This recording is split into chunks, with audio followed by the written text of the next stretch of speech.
ఉమ్మడి ప్రకాశం జిల్లాలో కీలక నాయకుడు ఆమంచి కృష్ణమోహన్ చీరాల మాజీ ఎమ్మెల్యే పొలిటికల్ కెరియర్ కొన్నేళ్లుగా సరిగ్గా సాగడం లేదు. కాంగ్రెస్ నుంచి రాజకీయాలు ప్రారంభించిన ఆమంచి ఆ తర్వాత టీడీపీ వైసీపీలో చేరారు. అసెంబ్లీ ఎన్నికలకు ముందు తిరిగి కాంగ్రెస్లోకి వచ్చారు. కానీ తాజాగా ఆయన సొంత గూటిని విడిచిపెడుతున్నారనే టాక్ వినిపిస్తుంది. ఇప్పటికే జనసేనతో చర్చలు కూడా జరిగాయట. ఇంతకు జనసేనతో జరిగిన చర్చల సారాంశం ఏంటి?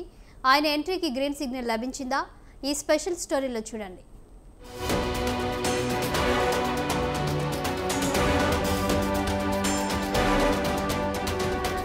ఆమంచి కృష్ణమోహన్ మళ్లీ పార్టీ మారుతున్నారా?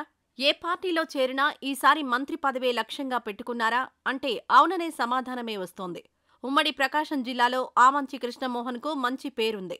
అదే సమయంలో తరచూ పార్టీ మారుతుంటారనే చెడ్డ పేరును కూడా మూటగట్టుకుంటుంటారు.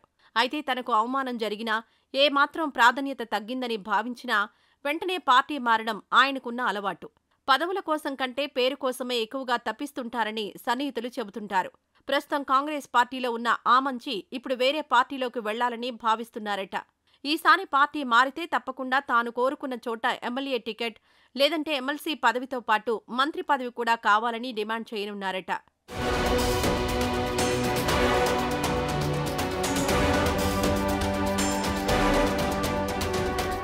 ఆమంచి కృష్ణమోహన్ పొలిటికల్ కెరీర్ అంతా ఎత్తుపల్లాలతో సాగింది. కాంగ్రెస్ పార్టీ నుంచి రాజకీయాలు ప్రారంభించిన ఆమంచి 2000లో వేటపాలెం జెడ్పీటీసీగా కాంగ్రెస్ తరపున పోటీ చేసి గెలిచారు. 2006లో వేటపాలెం మండల అధ్యక్షుడిగా ఎన్నికయ్యారు. ఇక ఆ తర్వాత 2009లో చీరాల నుంచి కాంగ్రెస్ పార్టీ ఎమ్మెల్యేగా విజయం సాధించారు. 2014లో రాష్ట్రం విడిపోయిన తర్వాత అదే చీరాల నుంచి ఇండిపెండెంట్గా పోటీ చేసి ఎమ్మెల్యేగా విజయం సాధించారు. ఆ తర్వాత ఆమంచి కాంగ్రెస్కు రాజీనామా చేసి టీడీపీలో జాయిన్ అయ్యారు. 2019లో చీరాల నుంచి వైసీపీ తరపున పోటీ చేసిన కరణం బలరాం చేతిలో ఓడిపోయారు. చీరాలలో ఆమంచి బలరాం మధ్య రాజకీయంగా బద్ధ శత్రుత్వం ఉంది. బలరాం ఫ్యామిలీని వైసీపీలోకి ఆహ్వానించిన దగ్గర నుంచి ఆమంచి ప్రాధాన్యత తగ్గిపోయింది.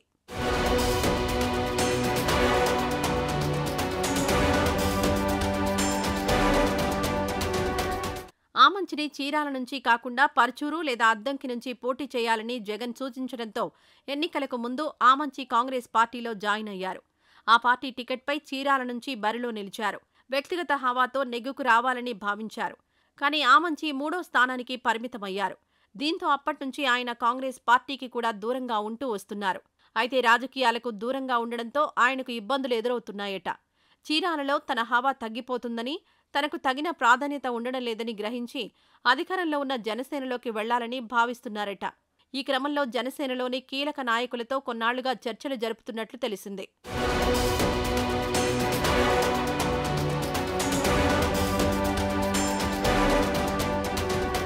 కాగా జనసేనతో జరిగిన చర్చలు ఫలించినట్లు సమాచారం. ఆమంచి వంటి ఇమేజ్ ఉన్న నాయకులు జనసేనకు అవసరమని హైకమాండ్ భావించిందట.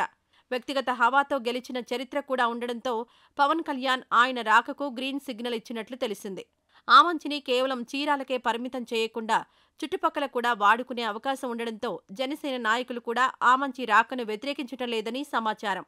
అయితే ఆయనకు ఇప్పటికిప్పుడు ఎమ్మెల్యే టికెట్, మంత్రి పదవి వంటి ఆఫర్లు ఏమీ ఇవ్వలేదని, దానికి ఇంకా సమయం ఉందని చెప్పినట్లు టాక్ వినిపిస్తోంది.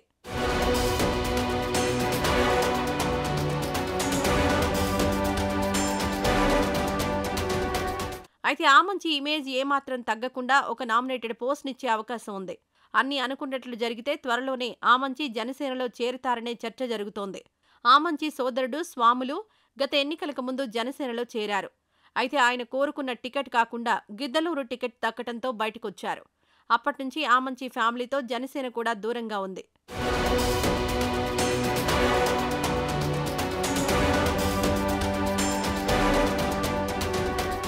అయితే చీరాల ప్రాంతంలో ఆమంచి ఫ్యామిలీకి మంచి పేరుంది. అదే కాకుండా బలమైన సామాజిక వర్గం కావడంతో కృష్ణమోహన్ను చేర్చుకునేందుకు ప్రాథమికంగా పచ్చజెండా ఊపినట్టు తెలుస్తోంది. కృష్ణమోహన్ తర్వాత స్వాములు సైతం రీ ఎంట్రీ ఇచ్చే అవకాశం ఉందని ఈ కుటుంబానికి సన్నిహితంగా ఉండే నాయకులు చెబుతున్నారు. మరి ఆమంచి ఫ్యామిలీ విషయంలో ఏం జరుగుతుందో వేచి చూడాలి.